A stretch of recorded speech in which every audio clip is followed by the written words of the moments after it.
Please come. Let's listen to this. Embrace nature.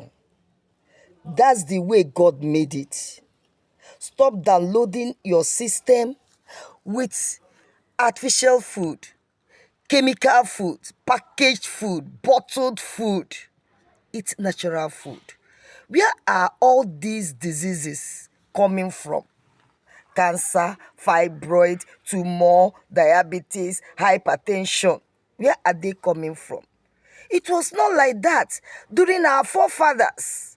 We left natural things God made for our consumption and embraced chemically filled foods and drinks. That's why we are always in the hospital. We are taking pills. We are visiting doctors, spending our money. Watch what you eat. Go natural.